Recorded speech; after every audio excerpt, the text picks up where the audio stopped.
This is just a quick video to follow up the end of the last video where we worked on the Sega Outrun. We wrapped up the gears and got it all in place, and sure, here's another gear, the old gear over here, but when I was running all the games, literally last night, to, make sure this is running, check everything, Silver Strike went down, connection issue with the I/O board. Hopefully that's something simple. But Marble Madness also went down, which was disappointing because I really love this game, and my kids like this game, and my wife likes this game.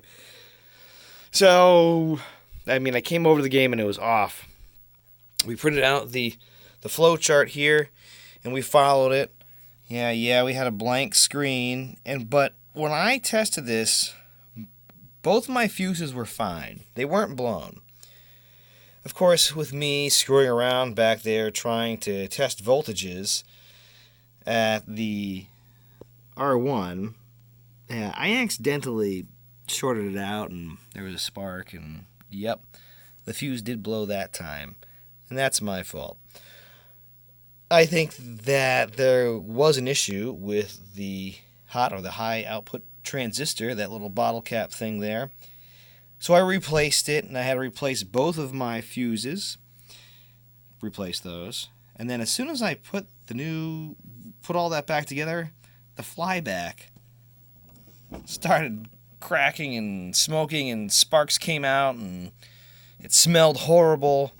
But yeah, I was onto something. So I had a flyback lying around that I had purchased years ago, going, I'm going to need this.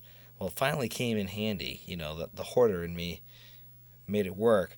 So I replaced the flyback, and lo and behold, we are up and running again. Now, one of the other issues I noticed when I was, looking for other chassis that I had, this one seemed mostly complete. It even looks like it has a new flyback on it. I replaced the high output transistor, which is over here. I replaced it on here because I tested this and it didn't work.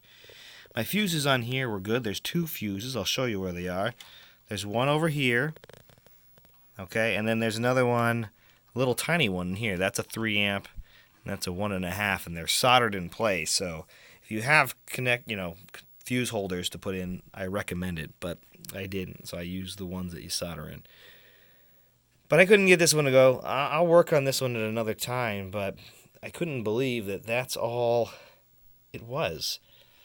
So, I had done a cap kit and everything else on here before, but that was all it needed, was a new flyback, and let's see, replace those fuses. Oh, and the hot, because I did that. And one of the other things I did, I don't know if you guys can see this, so I put some dates on the flyback, just so I know.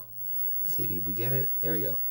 So you can tell when the last time I replaced the flyback, because in theory this is going to be around another 30 years, right? Right? Maybe?